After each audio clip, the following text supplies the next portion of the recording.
So instead of making noise, instead of shouting like Alice Wahome is shouting as if she's in a marketplace, Alice Wahome should tell us where there are 150 members that they have been boasting around that they have 150 members and they have only 20-25 members. Okay.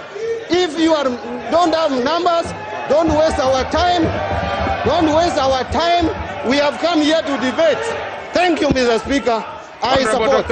And this is a very serious attempt by the registrar of political parties with the deep state idea, say, to control the register of members of political parties.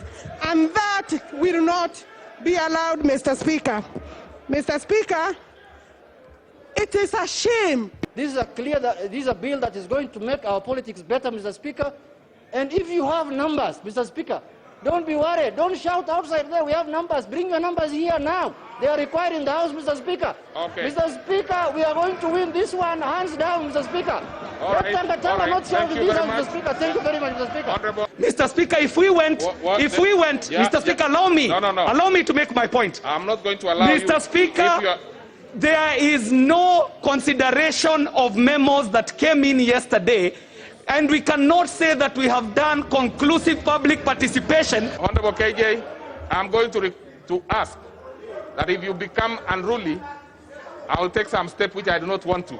Let's look at the gains of this bill, and where we need amendments, let's come and reason together and be able to amend accordingly for purposes of having free and fair elections, Mr. Speaker. Mr. Speaker, I thank you and I support.